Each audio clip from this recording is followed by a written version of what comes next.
Lately, I've been getting more into long-range shooting. My last rifle was a Bergara B14 BMP, and just recently had the opportunity to switch over to one of the Masterpiece Arms bolt actions, and I wanted to do a quick review.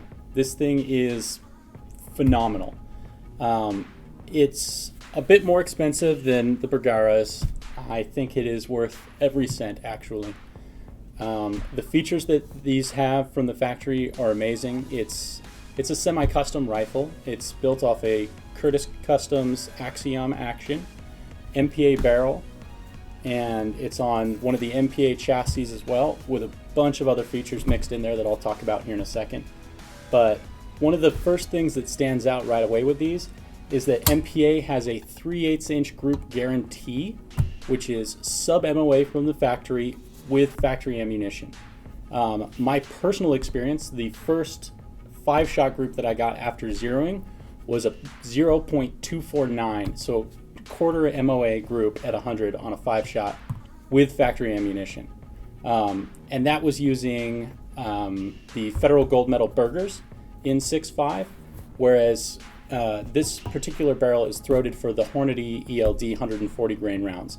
So I'm going to give those a shot here soon and see if I even tighten up that group a little further. So let's get into some of the features and what I have on my setup right away. This rifle is built on a Curtis Customs Axiom action, which is trued and blueprinted. It has a 3-lug spiral fluted bolt with a tactical bolt knob. The barrel on here is an MPA. It is a Sendero profile barrel, so it's pretty heavy. You can get heavier ones if you want. The chassis is all aluminum, of course free floated and everything. It's made by Masterpiece Arms. It's a proprietary chassis. One of the cool things about it is that it has a built-in bubble level.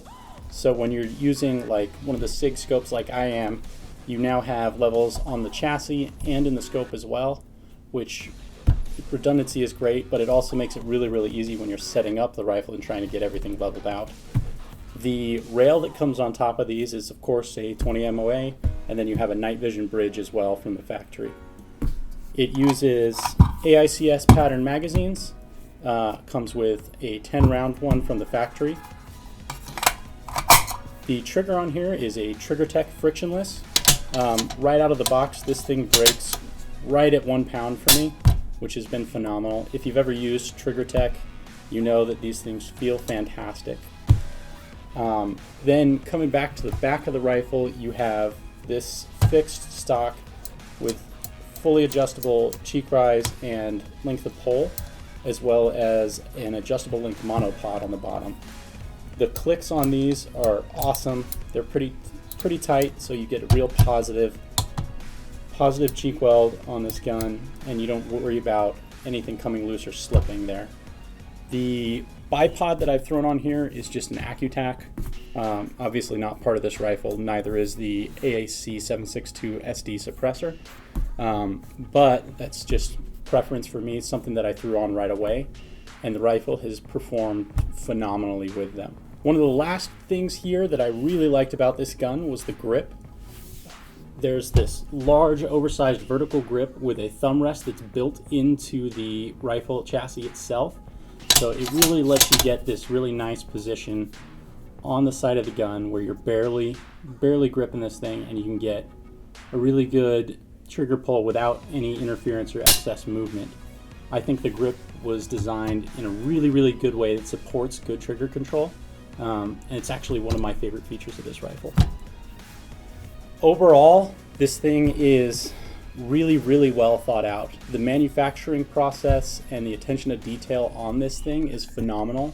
It's actually too in-depth for me to get into in a short video like this, but I'll go ahead and put in the description and link to some of Masterpiece Arms videos about how they do this and the tolerances.